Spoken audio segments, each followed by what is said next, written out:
Okay. So, so I did some research on wine in the Bible, which is my topic I want to write about. So I did wine.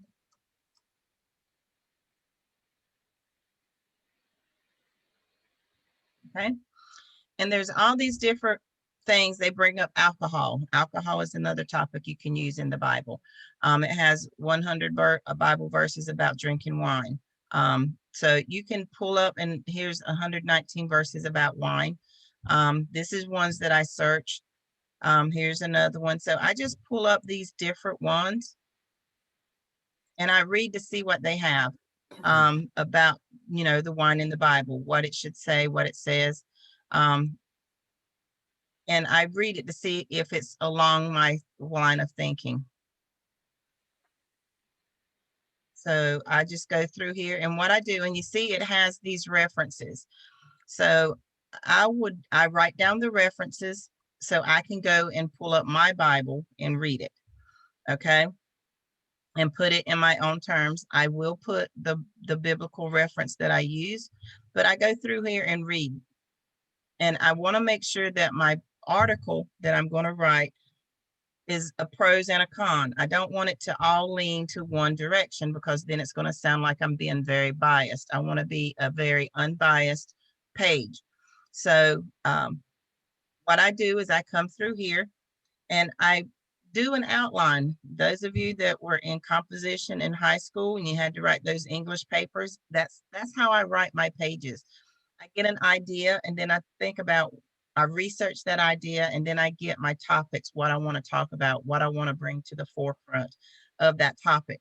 So I want to talk about my introduction. So my introduction is going to be the pros and cons of wine, how it has developed in the culture, how we have a negative connotation of drinking as a whole, and how the Bible references both the pros and cons of drinking or wine per se.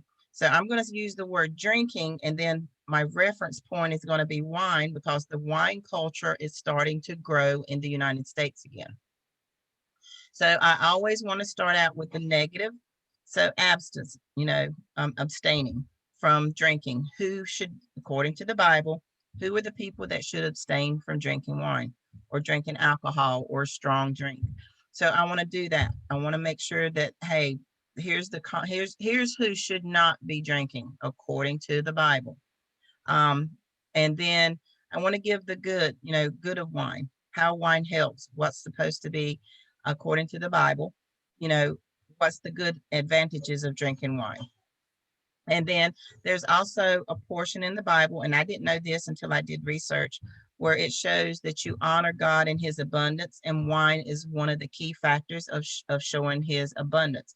The grapes and the vineyards, of how he uses the vineyards and by showing his abundance and his grace to the people, was he let their vineyards thrive.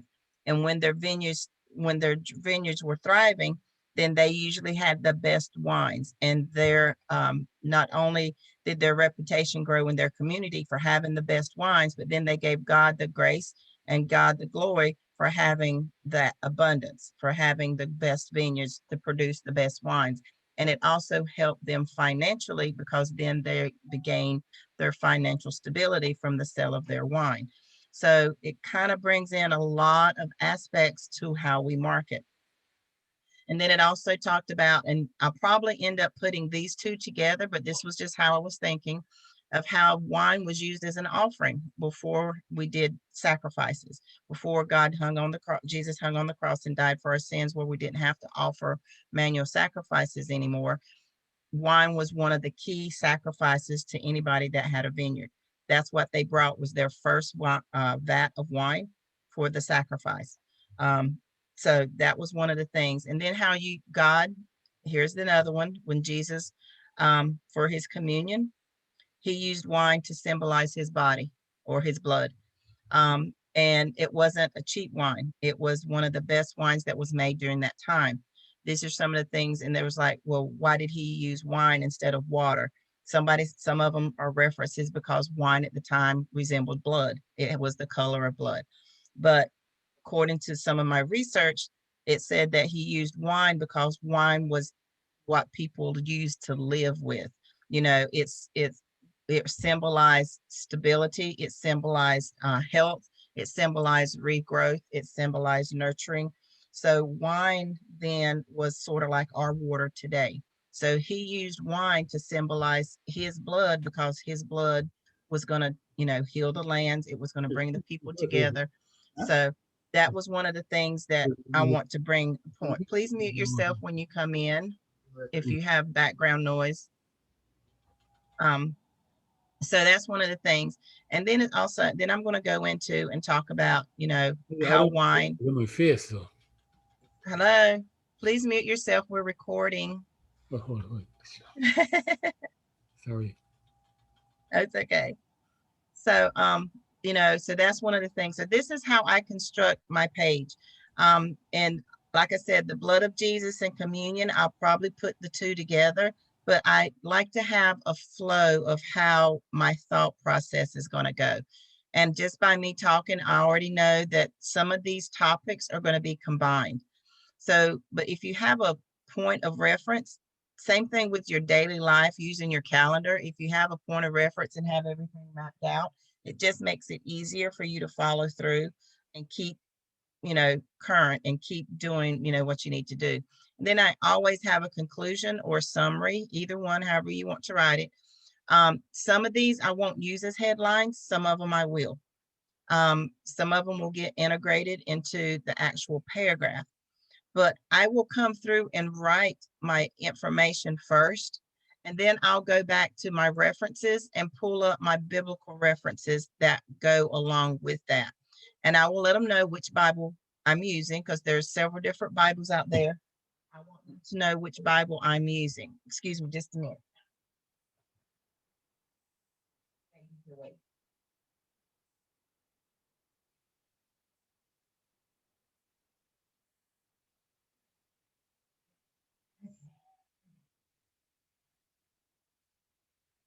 You want to say hey to everybody? Hi. You want to say hey? Hi, Marcus. Hi. Say hey. Hi, Marcus. Look, he's looking, who's talking to me. Hi, Marcus. He's like, where did these people come from? Hi, Marcus. How you doing? He's like, Mama, what do you got? Yeah. Hi, Marcus.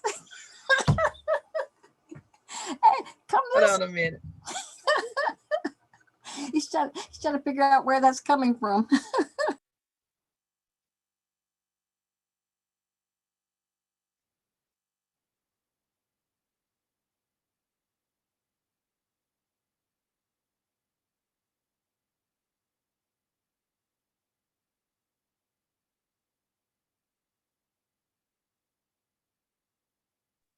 Okay. I'm back. And to give him to mommy. So, all right. So that's how I start out constructing a paper. And a lot of people, you know, you get lost, you get started with your general thought. And then, like I said, you veer off because you think of something that might go into it, that might sound better. Don't do that. If you have that situation happen, then write it down and start a new page on that thought. But stick to your original thought. That way you don't spend hours and hours and hours writing a page because you keep saying, oh, this would sound good here, or this, I need to put this here. If you have that much information, then write those down and start a new page when you finish your original thought. Okay. Don't keep it's interpreting or reinterpreting your page. You end up having too much that's there. You get lost, you end up losing your original thought process, and you'll be jumping all around, and then you won't have a way to get back to where you need to be. So have an outline, keep it simple, stick to what your outline is. If you, like I said, I already know that this one's probably going to go good with the communion. So I'm going to go ahead and put that up there with the communion. And those two will be together. Okay, honoring God and his abundance. I can actually put that with the wine offering and blessings. those could go together as a 1 and 2. The good of wine and medical help, I can put that together. And those will turn into 2 different topics. Okay.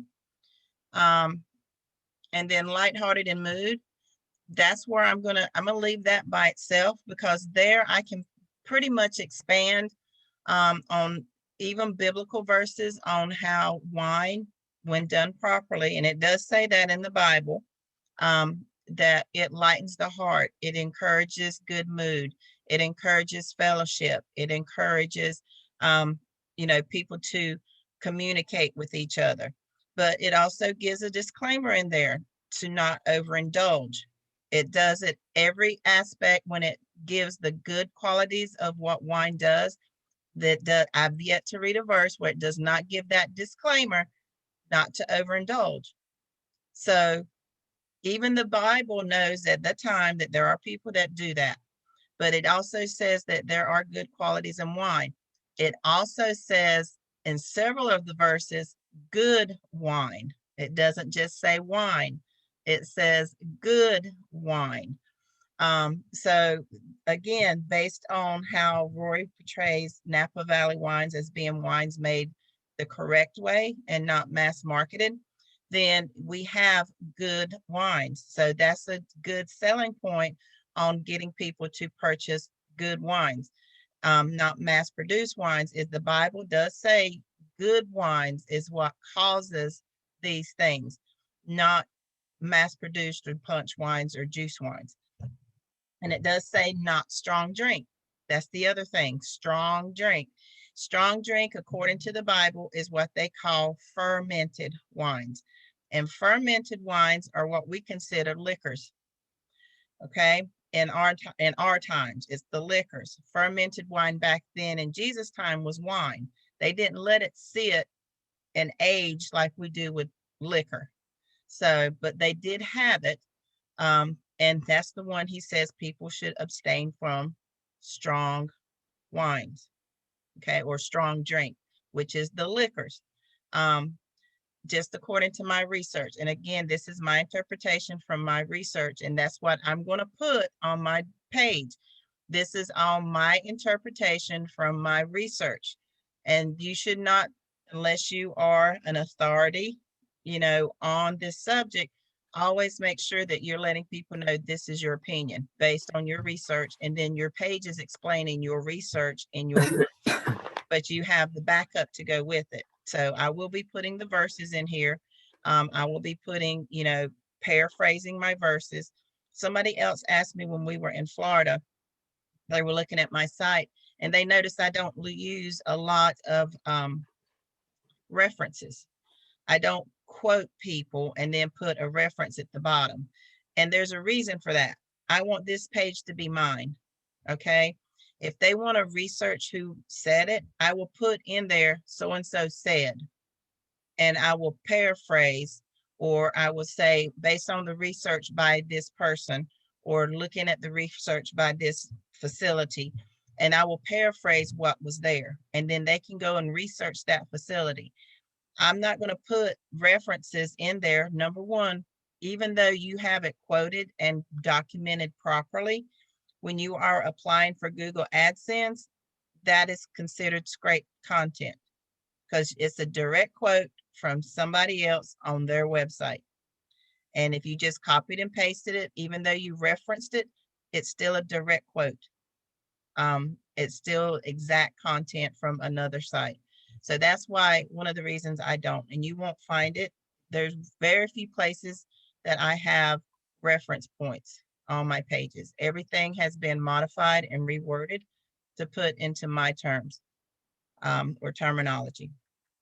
So that's how you want to start your page with your content. Now, if you are modifying an existing page, like I always say, if you are modifying an existing page that you haven't done before, the first thing you should do is you should remove, after you put it in edit mode, remove all the images except for your videos, because most people get distracted by those images. They think they have to write the content around that picture. You don't. So remove all the images except for your videos. Leave your video content there. Then you want to read the page from top to bottom, okay? And make notes of what you're reading, okay? If you don't understand something, that's the point you need to write down and then go and do some research so you understand exactly what they're saying. And then you can put it in your own words. Your page does not have to say exactly what is there. You just need to keep the general idea of that page. So if we are talking about wine, so I'm gonna come here and say we are talking about wine, and I'm gonna go to my wine page.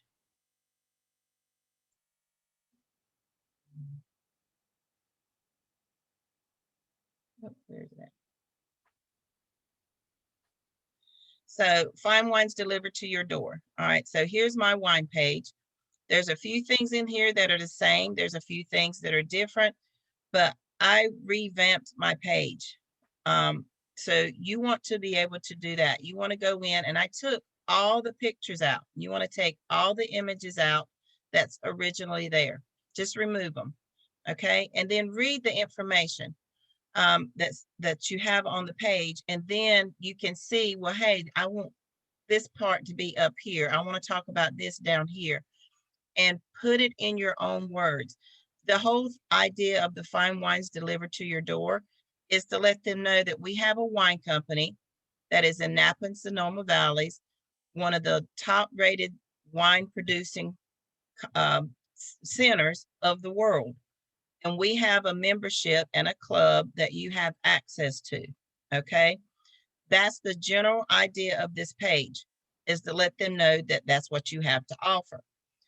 And then surrounding that is what I call the fluff, or the market, or the dressing, is you let them know the different types of wines. If you like a Chardonnay, we have it. If you like a Merlot, we have it.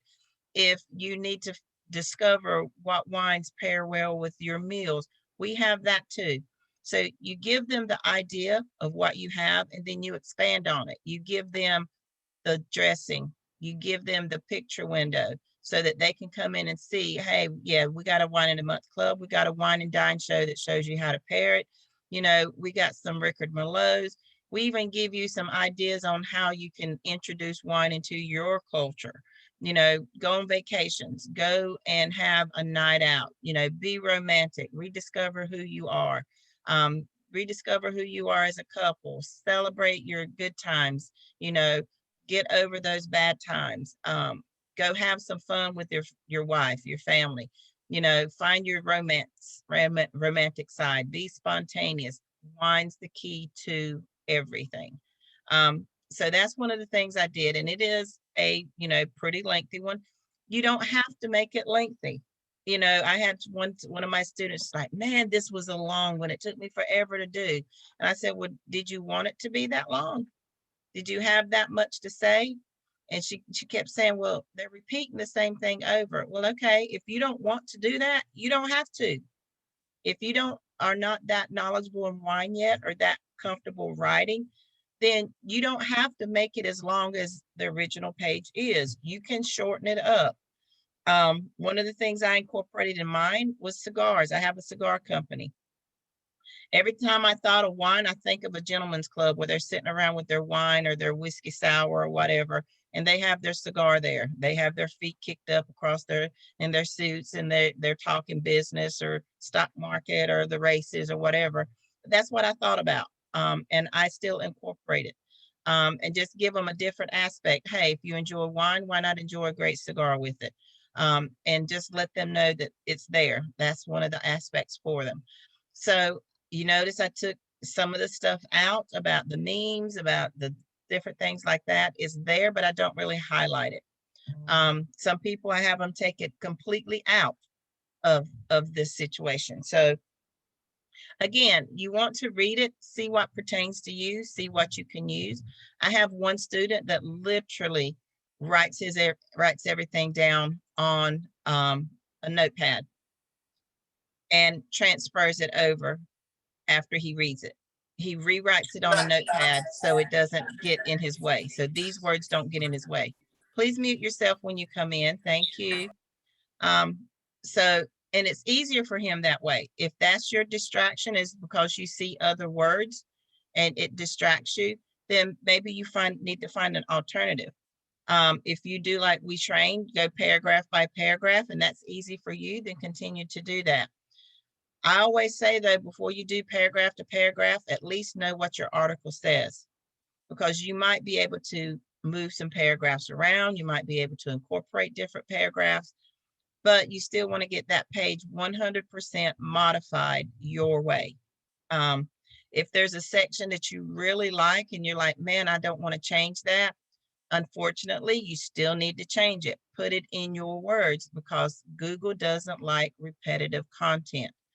Repetitive means not necessarily that you've said it over and over. Repetitive means that it's on somebody else's site exactly that same way. They call it scraping content, which means you've copied it. And it can cause you not to get access for Google AdSense. It can also cause them not to produce your paper or your article on Google Docs or Google searches. They won't let it be searched. And it has happened because people have copied the same material and just changed links. They won't let your page be accessed. So you want to make sure that you have taken care of that and modified everything exactly the way it needs to be modified in your own words.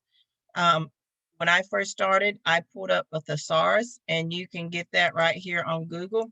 If you do Thesaurus,